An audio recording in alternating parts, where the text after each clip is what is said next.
Hello viewers, ABCD কম্পিটিটিভে তোমাদের স্বাগত জানাই। আজকে আমি তোমাদের মিসেলেনিয়াস 2003 সাল সলভ করাবো। তোমাদের সামনে 15 তারিখে মানে 15ই সেপ্টেম্বর যে এক্সামটা আছে মিসেলেনিয়াস, সেখানে তোমার এটা পুরো কাজে লাগবে। আর আশা করছি আমি এই সপ্তাহের মধ্যে পুরো মিসেলেনিয়াস আমি তোমাদের সলভ করে দেবো। চলো আর বেশ দেরি না করে শুরু করা যাক। আজকের ফার্স্ট কোশ্চেন কী বলছে? বলছে পিতা ও পুত্রের বর্তমান বয়স সমষ্টি কথা বলছে 60 বছর। মানে ছেলে ও বাবার বয়স বলছে মোট 60 বছর। কখন? বর্তমানে।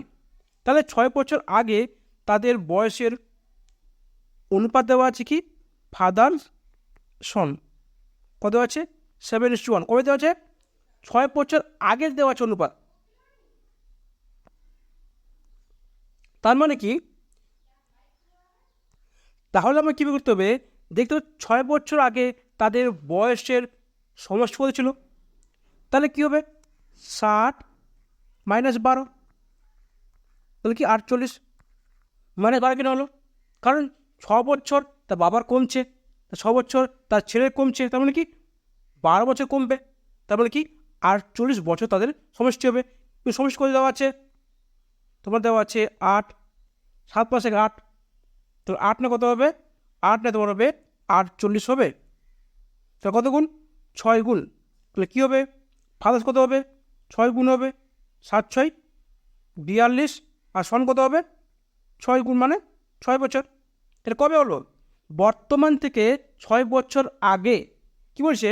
বর্তমান থেকে 6 বছর পরে কবে হবে? কত হবে? তাহলে দেখো, বর্তমান থেকে 6 বছর আগে আমি জানি কত আছে? 6, আর হচ্ছে 42। তার মানে কি বর্তমান কত আসবে? তাই 6 যোগ করতে হবে। আবার যে বর্তমান থেকে 6 বছর পরে হয়, তো কি আবার 6 যোগ করতে হবে। তার মানে 12 পর যোগ করতে হবে। তাহলে কি 6 + 12 কত হচ্ছে? 18। কত তোমার 12 প্লাস 42 + 12 কত হবে? 54। তাহলে কী হবে? 54:18, মানে 18 × 3 = 54, মানে 3:1। তো কত হবে? 3:1 তাদের বয়স অনুপাত হবে। কত হচ্ছে? উত্তর সি। আশা করছি বুঝতে পেরেছ। চলো নেক্সট কোশ্চেন দেখা যাক কী বলছে। কী বলছে? দুটি সংখ্যার যোগফল 240 আর ভাগফল দেওয়া আছে কত? 3। তাহলে বিয়োগফল কত? দেখো, এটা তোমার ডাইরেক্ট করতে পারো বা ইনডাইরেক্ট, মানে রুলস অনুযায়ী করতে পারো। ফার্স্ট তোমাদের কি নিয়ম করাচ্ছি। তাহলে কি বলতে পারি আমি? x + y কত তোমার? 240। ভাগ বললে কি বড়োটা থেকে ছোটোটা দিয়ে ভাগ করলে, তার মানে বড়ো আমি ধরছি x, তাহলে কী হবে? x/y সমান কত হচ্ছে? 3। ডাইরেক্ট কোর্স তোমরা করাচ্ছি পরে, এটা 240 হবে, ঠিক আছে? তাহলে কী বলছে? আমি এখান থেকে x পেয়ে যাবো, x = 3y। তাহলে তোমার কী হবে? দেখো, তো এখানে আমি x পুট করবো, তো কী হবে? 3y + y = 240। তাহলে 4y = 240। তাহলে y কত হবে? 60। তোমার 240/4 724, মানে 60। তো y 60 হয়, তাহলে x কত হবে? তাহলে তোমার x সমান হচ্ছে 240 - 60, মানে তোমার হচ্ছে 180। তাহলে কী চেয়েছে? তোমাদের ডিফারেন্স চেয়েছে। তাহলে y কত? 60, x কত? 180। তাহলে কী করবো? তাহলে 120 ডিফারেন্স করতে হবে গ। এবার তোমরা যদি ডাইরেক্ট করতে চাও, তাহলে কী করবে? সবসময় এখানে যোগফল, যে তোমার যে ভাগফল যেটা দেওয়া থাকবে, সেটা থেকে 1 যোগ করে এটাতে ভাগ করে দেবো। তাহলে আমি একটা সংখ্যা পেয়ে যাব। কোন সময় পেয়ে যাবো? ছোটো সময় পেয়ে যাবো, যে কোনো সময় পেয়ে যাবো। আমি ছোটোর সময় পাবো, না করে তোমরা ডাইরেক্ট করো, সমস্যা নেই, ডাইরেক্ট করো। চলো তো কী বল দেখো 3 অঙ্কের কোনো বেজোড় সংখ্যা 10, 12, 15 দিয়ে ভাগ করলে প্রতি ক্ষেত্রে 4 ভাগশেষ থাকবে। এই ক্ষেত্রে আমরা কি করব, আমাদের ফার্স্ট কাজ কী হচ্ছে 4 বিয়োগ করা, যেহেতু 4 ভাগশেষ থাকছে তাহলে 4 বিয়োগ করা সব জায়গায়। এবার দেখব 4 বিয়োগ করার পর যে সংখ্যাটা আসবে সে সংখ্যাটা 10, 12, 15 দিয়ে ভাগ যাবে কি না। তখন দেখো 10 দিয়ে ভাগ গেলে আবার কি লাস্ট কি আসতে হবে, 0 আসতে হবে। কিন্তু দেখো এই যে এই নাম্বারটা এখানে তোমার কি গোয়ার ঘর তোমার কি 0 লাস্ট 0 আসবে না, তার মানে আমি এখানে বাদ দিয়ে দিব। তাহলে দেখো কত আসছে তোমার, দেখো এই অঙ্কটাই 2002 আবার এসেছিলো, এইটাই অঙ্ক। ঠিক আছে, দেখো 940 তোমার এখানে কত আসছে 980, সরি 960 হবে, এটা 960, 980। তাই আমরা কী করবো, এবার দেখবো এখানে তোমার একটা কী আছে 3 একটা আছে, 4 3 12, তো 3 আর 9 দেওয়ার খুব সুবিধা হয়। আমি তোমাদের একটা চ্যাপ্টার করা আছে বিভাজ্যতা, পরে দেখে নাও, কারণ তোমাদের ওটা খুব কাজে লাগবে। একক সংখ্যা আর বিভাজ্যতা এই দুটো চ্যাপ্টার তোমার বিশাল কাজে লাগবে। যে কোনো কোশ্চেন তুমি ওটাতে করাবো, অনেক কোশ্চেন করাবো, ঠিক আছে। কারণ ওই বিভাজ্যতা যে করালে পরে আর একক সংখ্যা করালে পরে কী হবে, ওই অঙ্ক খুব সহজ হয়ে যায়। তাহলে দেখো কি 3 দিয়ে ভাগ কী করতে হবে, তোমার কি সংখ্যাগুলির যোগফল তোমাকে 3 দিয়ে ভাগ দিয়ে যেতে হবে। দেখো 9 আর 6 তোমার কী হবে, তোমার 3 দিয়ে ভাগ যাচ্ছে, তখন তো কী হবে উত্তর হবে ক। তখন দেখো 9 আর 8 কত, 9 তোমার 3 দিয়ে ভাগ যাচ্ছে, 8 তোমার 3 দিয়ে ভাগ যাচ্ছে না, তার মানে এটা তোমার 3 দিয়ে ভাগ যাবে না, বাস হয়ে গেল। চলো নেক্সট কোশ্চেন দেখা কী বলছে। বলছে একটি শহরের জনসংখ্যা 5720, এখানে পুরুষের জনসংখ্যা স্ত্রীর চেয়ে 320 বেশি হলে পুরুষের জনসংখ্যা কত। তাহলে দেখো এই যে 5720 আছে, এর মধ্যে কি আছে, যদি আমি 320 বাদ দিয়ে দিই তাহলে কী পড়ে থাকবে, যদি আমি এখানে 320 বাদ দিয়ে দিই তা কী পড়ে থাকবে, তাহলে আমার এটা পড়ে থাকবে কত 4 5, এই যে এটা পড়ে থাকলো 5/400 কি, মানে পুরুষ সংখ্যা অ্যান্ড মহিলা সংখ্যা সমান। কেন, কারণ যেটা ছিল এক্সট্রা ছিল, মানে যেটা বেশি ছিল ওটাকে আমি বাদ দিয়ে দিয়েছি। যখন বেশিটা বাদ দিয়ে দিয়েছি তার মানে কি সমান সমান পড়ে থাকলো, তার মানে কি এটাকে 2 দিয়ে ভাগ করে দেবো, তো কত আসবে 2700, মানে 2700টা কী আছে।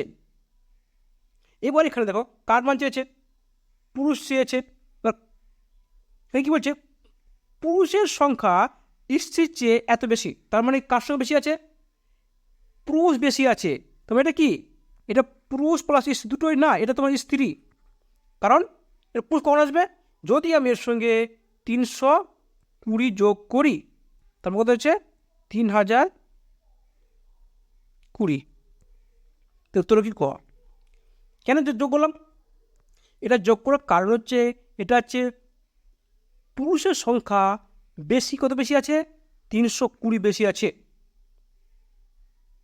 আর আমি যেটা পেয়েছি 2700, এটা কি, এটা হচ্ছে স্ত্রী সংখ্যা। চলো নেক্সট কোশ্চেন দাদা কি বলছে। বলছে 60 এবং 75-এর মধ্যে মৌলিক সংখ্যাগুলির যোগফল। এবার আমি মৌলিক সংখ্যা পাবো কী করে, তাহলে 60-এর পরে কোন সংখ্যাটা কি, একটা কথা মৌলিক সংখ্যা কী হচ্ছে তোমার অলওয়েজ বিজোড় সংখ্যা হবে। তো 60-এর পর কী বিজোড় সংখ্যা কত, 61, 63, 65, 67, 69, 71 প্লাস 73। এবার দেখবো এগুলোর মধ্যে কোনটা মৌলিক সংখ্যা নয়। দেখো 65 মৌলিক সংখ্যা নয়, 63 মৌলিক সংখ্যা নয়, কারণ তোমার 3 দিয়ে 5 ভাগে তোমার যাচ্ছে তোমার। দেখো 69 এটা মৌলিক সংখ্যা নয়, তাই তো। তাহলে বাকিটা পড়ে থাকলো আমার মৌলিক সংখ্যা। এবার আমি এটাকে যোগ করে দিই, তোমার কী হচ্ছে দেখো 7 আর 3 10, 10 আর 2 12, 12 2 দেখো 2 কোথায় আসে, তো 2 তোমার দেখো একটা জায়গায় আছে, উত্তর ক। ক বাকি আমি সলভ করবো না, সলভ করতে পারো কোনো সমস্যা নেই, সলভ করলে করতে পারো। তাহলে কী হবে 12 তাহলে 1, 7 14 আর 7 3 21, 21 কত 28, 2 6 27, লিখি 272। তারপর চলো কী বলছি দেখি, বলছি একজন লোক ঘন্টায় 3 কিলোমিটার বেগে 18 কিলোমিটার এবং ঘন্টায় 4 কিলোমিটার বেগে 12 কিলোমিটার এবং ঘন্টায় 2 কিলোমিটার বেগে 6 কিলোমিটার অতিক্রম করে, তাহলে গড় গতিবেগ কত? তাহলে গড় গতিবেগের ফর্মুলা কি? মোট দূরত্ব বাই মোট সময়। তাহলে কি এটা গড় যদি বের করি তাহলে কী হবে, মোট দূরত্ব কত 18 প্লাস 12 কত হচ্ছে 30 প্লাস 6 মানে 36। মোট টাইম কত হচ্ছে দেখো 18/3, কারণ 8 কিলোমিটার 3 ঘন্টা পার ঘন্টা যাচ্ছে, মানে 1 ঘন্টা 3 ঘন্টা যাচ্ছে, তো মোট দূরত্ব কত 18, মানে টাইম কত লাগবে তোমার লাগবে 6 ঘন্টা সময় লাগবে। তো কী হচ্ছে প্লাস 6 নিচে। এবার দেখো 12 কিলোমিটার রাস্তা যদি 1 ঘন্টায় 4 কিলোমিটার যায়, তাহলে 12 কিলোমিটার যেতে টাইম কত লাগবে, তাহলে 12/4, তাহলে 12/4 মানে 3 ঘন্টা, তাহলে প্লাস 3।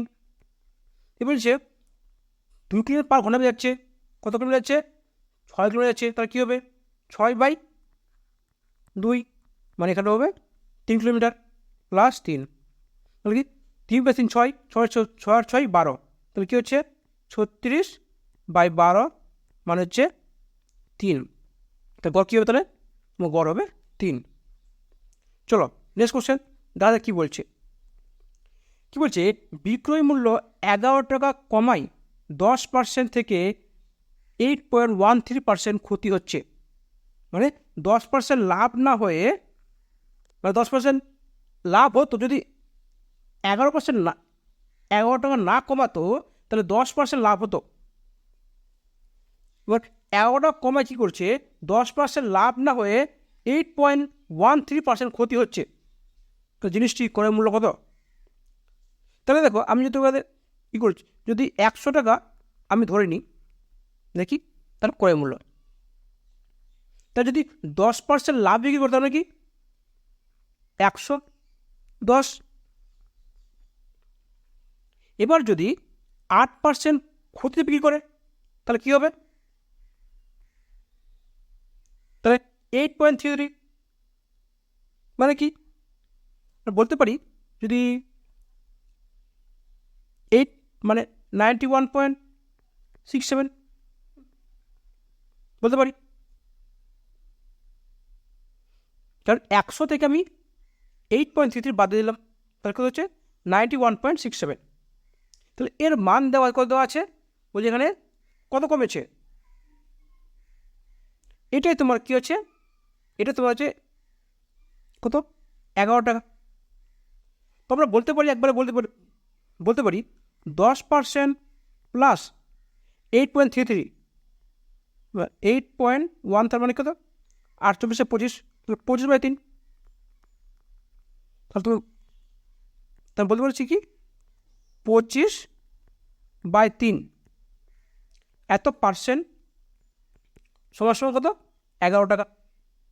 তাহলে কী হচ্ছে 10 30 প্লাস 25 মানে কি 30 প্লাস 25/3 সমান সমান হচ্ছে 11 টাকা, এটা এত পার্সেন্ট। তারপরে আমরা কী বলতে পারি 25 প্লাস 30 কত 55, তো 55/3 সমান সমান 55/3% সমান কত হচ্ছে 11 টাকা। তাহলে কী হচ্ছে 11 × 5 = 55, তো বলতে পারি 5% সমান সমান 3 টাকা। বুঝতে পারলো, তুমি এটা তোমাদের চলে যাবে, তাহলে কি 100% কত কখন 20 গুণ, তাহলে কী হবে তোমার এখানে কী হবে 20 গুণ হবে, তার মানে 60 টাকা। দেখো 100% কেন করলাম, কারণ 100% মানে কি, ওটা তো কস্ট পড়ে আছে না। সবসময় কী হয়, কস্ট পড়ে আমরা 100% ধরি আমি সবসময়, কারণ কি যখন পার্সেন্ট হবে সবসময় কী বলে 100% ধরবো। তাহলে উত্তর কী হবে, আমার উত্তর হবে 60 টাকা। তারপর চলো দেখি কী বলছে। বলছে 6টি কর্মিক সংখ্যার প্রথম 3টি যোগফল 36। এরকম করে তোমার আগে সেম টু সেম কোশ্চেন এসেছিলো। বলছে 6টি সংখ্যা দেওয়া আছে 1 2 3 4 5 6। বলছে প্রথম 3টির গড় দেওয়া আছে, সরি মোট দেওয়া আছে কত 36। তাহলে বলি কি আমি 36/3 যদি ভাগ করি তাহলে কী হবে 12। 12টা কী হবে গড় হবে, তার মানে 12টা গড় হবে। ওটা 3টি সংখ্যা প্রথম 3টি সংখ্যা গড় কত 12।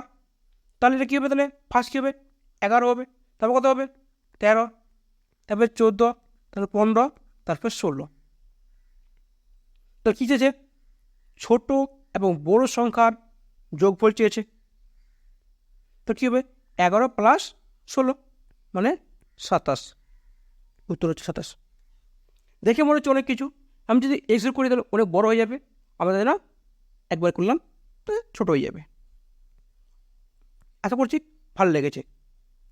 চলো বলছে একজন লোক 5 মাসে আয় করছে 6 টাকা, মানে 5 মাসে আয়ে 6 মাসে ব্যয় করছে, তাহলে বার্ষিক সঞ্চয় হচ্ছে 9,000 টাকা। তো আমি ধরলাম সে 5 মাসে আয় করছে কত 500 টাকা, তাহলে 12 মাসে আয় কত করবে 1200 টাকা করবে, তাই না। এবার 12 মাসে আয় মানে কি ও 10 মাসে টাকা খরচ করছে। 12 মাসে যে আয় করছে মানে কি দেখো 5 মাসে আয় করে 6 মাসে খরচা করছে, তাহলে তো আমরা বলতে পারি মানে 6 মাসে যে টাকাটা ইনকাম করছে, 6 মাসে যে টাকাটা ইনকাম করছে তাহলে কি সে 5 মাস টাকা খরচা করে দিচ্ছে, মানে 5 + 10 মাসের টাকা খরচা করছে। তার মানে 1 বছরে যেগুলো 1 বছরে ইনকাম আর হচ্ছে এক্সপেন্ডিচার, তাহলে ওর কত ইনকাম হচ্ছে 1200 টাকা, খরচা কত খরচা হচ্ছে 1000 টাকা। কারণ কি 12 মাসে ইনকাম করবে 10 মাসে খরচা করবে, আমি যে বলি 5 মাসে 6 মাস টাকা কী করছে 5 মাসে খরচ করছে, তাহলে 12 মাসে টাকা কী করবে 10 মাসে খরচ করবে।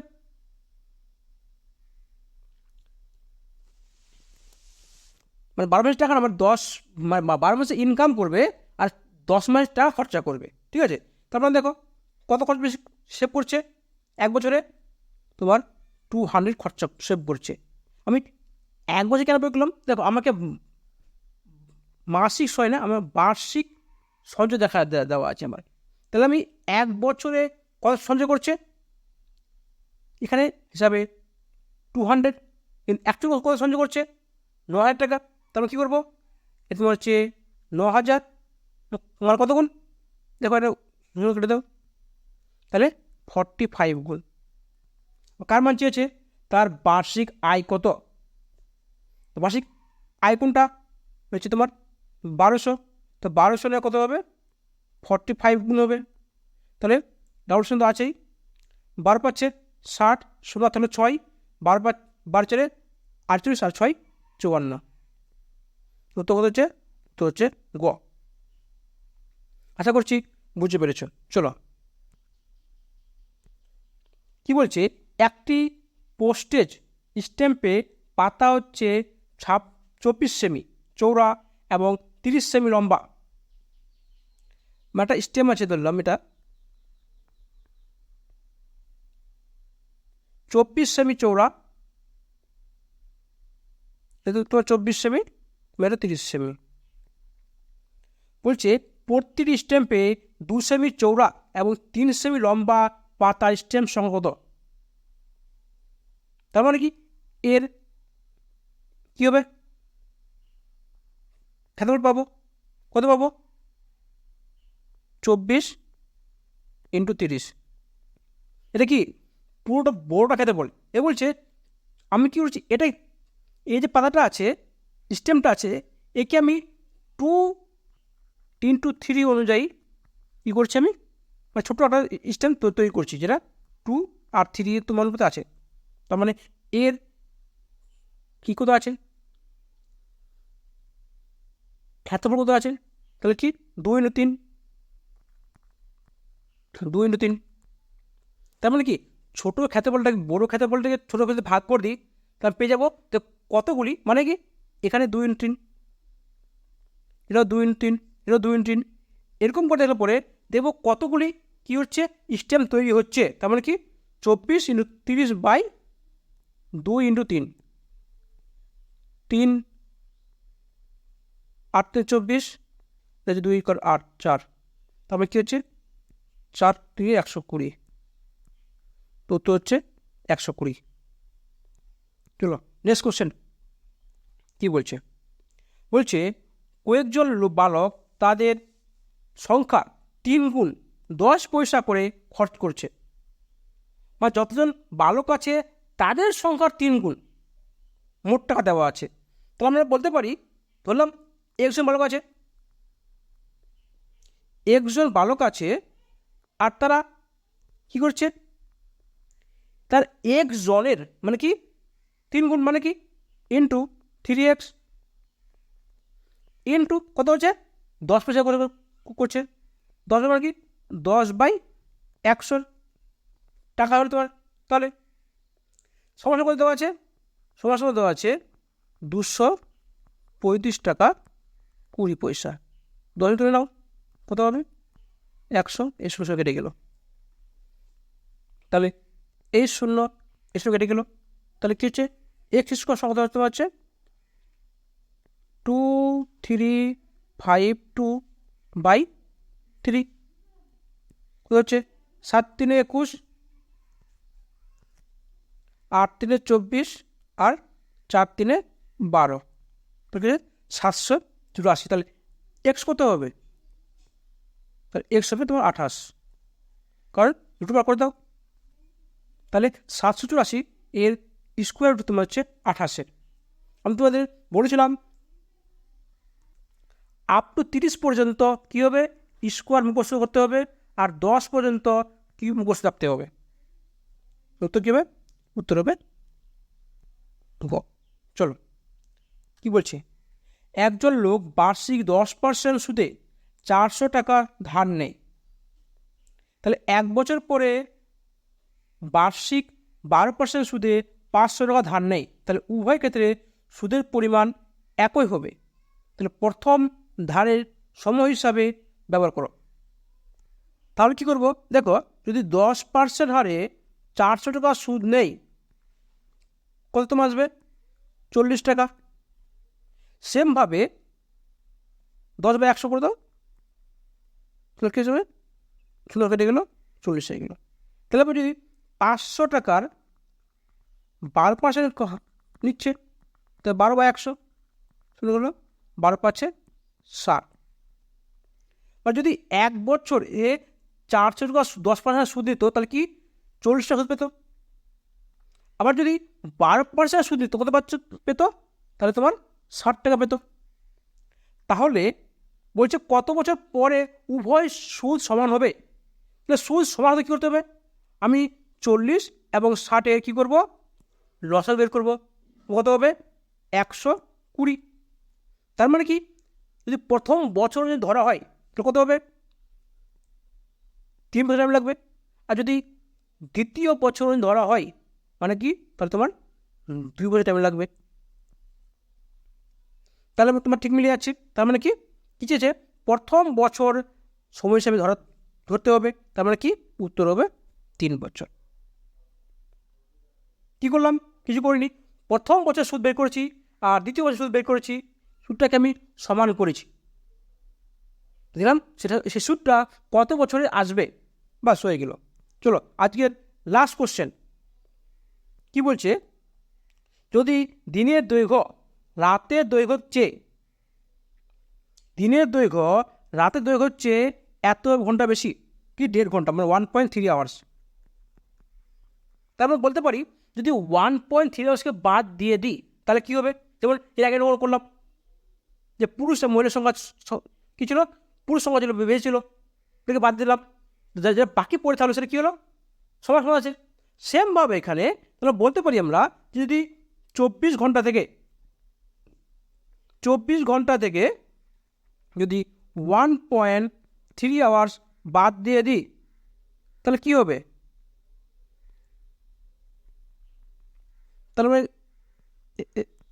এখানে বলতে পারি 24 লিখব আমরা 23 ঘন্টা 60 মিনিট লিখতে পারি।